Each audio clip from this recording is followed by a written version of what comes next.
So your latest release for the Brian Baggett Trio is Groovin and Swingin at Green Lady Lounge, and tell us about that title and about the new release. Sure. Well, when I put the group together,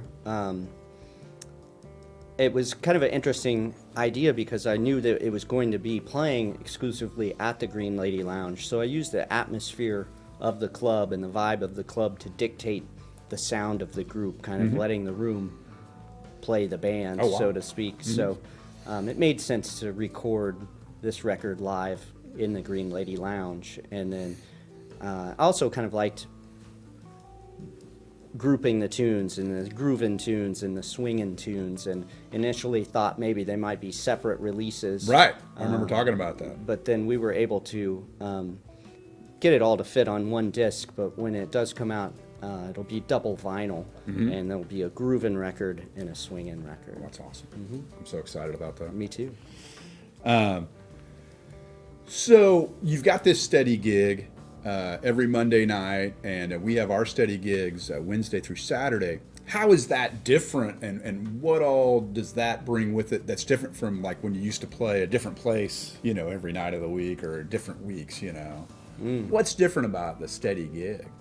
Well, it's really nice, and it's one of the things that I like the most is knowing the room, every night, and then also being able to sort of tweak my sound to work in that room, and and it's also really nice to be able to go home every night, have dinner at home before the gig, and in a way stay off the road. So it's been really wonderful having a steady venue to play in. Yes. So, we've been working together for like 20 years in organ-based bands, and working with the organ trio, organ, guitar, and drums, and for some crazy reason, this new release, you're using a bass player. You've replaced the organ player with a bass player. Tell us what's different about that, and what opportunities or challenges does that create for you as a guitarist? Sure. Well, I wanted to put something together on Mondays that was different than OJT, because we're playing 3 nights a week already, and I've always liked playing with bass players and the guitar, bass, drums format. So I went with that instrumentation, and it really opens up things for the guitar as well, because the organ takes up a lot of sonic space, as you know. Yeah, we're hogs. And so when you just have somebody playing one note, there's a lot of room for guitar. And so one thing is that I play with more chords. I use more chords. I'll use the lower register of the guitar more. Sure. To get a bigger sound, kind of fill up some of that space. And then I'll comp for myself more when I'm soloing, and maybe even solo with chords. And then in addition to that, bring in guitar effects. So I'll use chorus, phaser, delay, things like that I wouldn't necessarily want to rub against the organ. And what's the what's the rule? What's the rule for? Yeah, you don't want to rub against the organ. I was going to ignore that. So what's the rule for jazz guitarists and effects? Is it okay? Is it not? I mean, are you supposed to just plug into an amp and forget it? Is it okay to have an effects board? Seems like some people, there's some widely varying opinions on that. That's a great question, and it will turn off some jazz purists. But I love the electric guitar, and I love all styles of electric guitar, and I love the palette of effects, and so. I don't have an effect on the guitar all the time, and I use it as a way to add variation. And if you listen on the record, generally if I use an effect in a specific part of a song, I do it every time that comes around. And so I feel like I'm not only using them sparingly, but I'm using them musically. Right, and intentionally. You've got an intention around it. I sure think effects pedals are cool. Me too. They're fun to play with, and it's what's the old joke? what's the first 3 notes of every guitar solo? It's the guy stomping on 3 pedals to get his effect together. That's right. So there are so many ways to release music now. How are you releasing this? Tell us about that and how we can expect to see this release. Well, it's actually been streaming on Green Lady Radio now for quite some time, so you can hear it there. The super secret pre-release. Exactly. Well, and also you can hear it in the Green Lady Lounge. It plays. Right.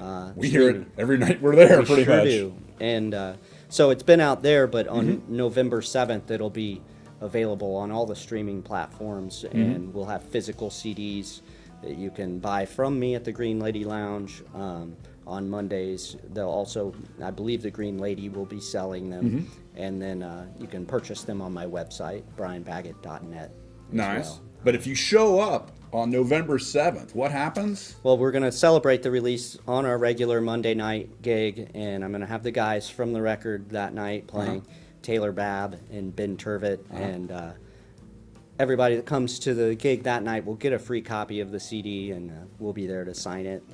Free CD. Free CD, and you get a signed copy if you want one. Wow.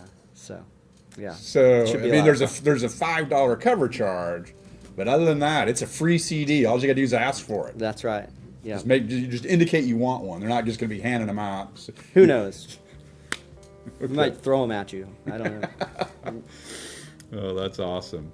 So you've had the chance to, and that's going to be a chance for people to come in and meet you, talk to you about the CD, get it signed if they want. Right. Meet their guitar hero, Brian Baggett. Oh, gosh. And you've had a chance to meet some of your heroes and even, share the stage with them. I remember seeing a video of you playing on stage with Steve Vai. Was that in Salina? It was, yeah. And you just seemed very comfortable. I remember that. Oh, gosh, yeah. So that's one, and then there's also just the interview with Peter Bernstein. But tell us about the Steve Vai one first. Well, it's been really special getting to know Steve Vai and playing with him because I had posters of him on my bedroom walls when I was a kid, and he's a really amazing person in addition to being an amazing musician. And during the pandemic, he put out a little YouTube series called Under It All, which you would like, and it's not about music at all, but I would highly recommend it to anyone, and it really shows how he's much more than just a mind-blowing guitar player. Can you sum up his teachings in any way? He references Eckhart Tolle a lot in that series. About being present. Yes. And sort of the inner game of music, if you will, and life, and so. Oh, I bet I'd like that. He's a very special person. That's awesome. Okay, and then we got the chance to interview Peter Bernstein. Yes. And you really shined just in terms of your knowledge of him and asking him good, guitar player questions. He liked your questions a lot, I think, just because he's like, oh, these are guitar player questions. Well, I hope so. What did you take from that?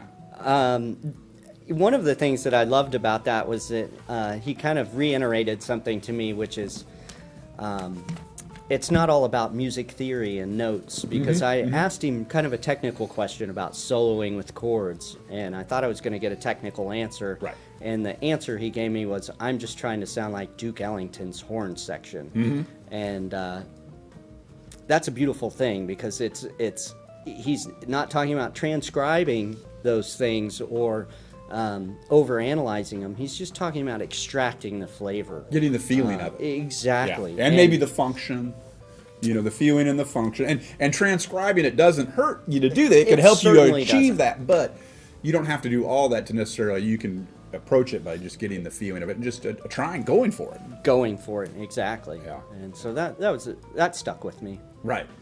Right. Yeah, the Ellington band, I listen to it more and more. The one thing that strikes me is how individualistic all their sounds are. Every soloist just has the most individualistic sound, and then it really brings out the humanity. Interesting. Yeah.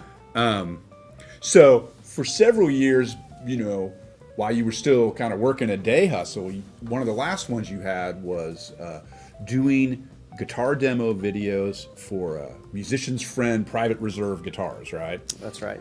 How did that influence your playing and even this release? You know, it kind of came up even in some of the songs, right? It did, and yeah, it was a fun gig. I did a lot of playing there. I played over 1,000 guitars. You can still find those videos on YouTube, right? Sure can. Yeah. Still selling guitars for them, even though I'm not. And I got to travel and visit guitar factories and meet great people. I got to spend time with Paul Reed Smith, the person, Right. and witness his passion for guitar innovation, and also filmed videos at the Martin Museum and Taylor Guitar Factories. So it was a lot of fun, and I did grow as a musician as well. My acoustic guitar playing got better, and I also learned how to play Gretsch guitars and Telecasters, and that new style has definitely worked its way into my trio. Right. And on kind of country rockabilly. Right, that Country Creek tune, track 2. Country Creek. I mean, that sounds like, you know, your tribute to Chet Atkins. Absolutely. You know, and I hear you bust into that stuff, you know, on our gigs sometimes. For you know, sure. And it's country, but it's classy country. You know, it's jazzy country. It's cool. Everybody likes it. Not easy to play. Right. But you know, if you're playing a Gretsch guitar, I think that's one of the things you have to showcase on it. So that was part of that gig, is just learning what to play on what guitar, and then inevitably that's kind of made its way into my guitar style and has manifested itself in the trio, I think. And that's interesting to me because, you know, people speak about idiomatic phrases relative to styles, but different guitars also have like idiomatic phrases, right? Yes. There's phrases like, if you have a Gretsch guitar, you're going to play the Chet Atkins thing. Yeah. If you have a Strat, you're going to do a Hendrix thing, or what would it be for Strat? Oh, shoot, blues, right. You know. Stevie Ray Vaughan kind of blues absolutely. thing. Mm-hmm. But surf. You could get into surf with the Strat and a whammy bar.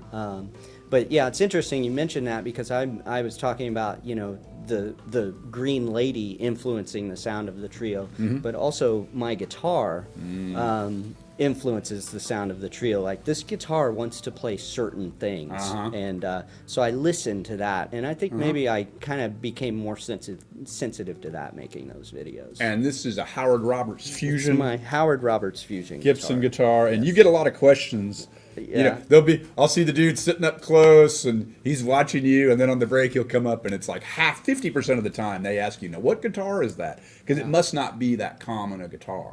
I would say you're right about that. It's not a 335. Because they ask, they don't tell you, oh, I like your 335. They're always like, what's that Gibson?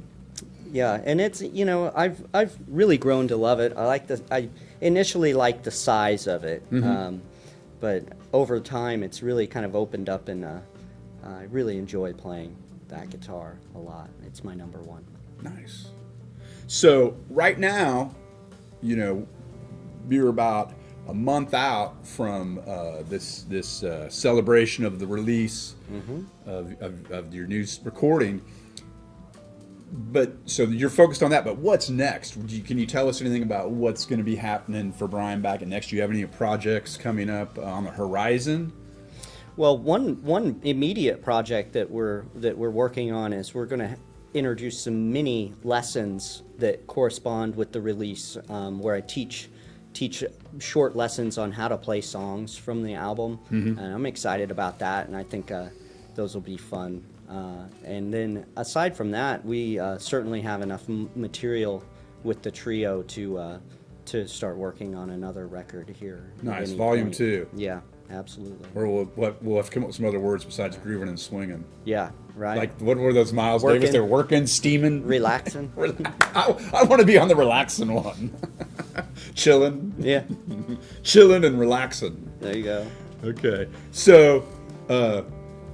So great to talk with you today. Thanks, Ken. We're really excited about the release of Groovin and Swingin live at Green Lady Lounge coming up on November 7th, 2022, and all the great music that's going to flow from that. So thanks so much for joining us. Thanks, today. Ken.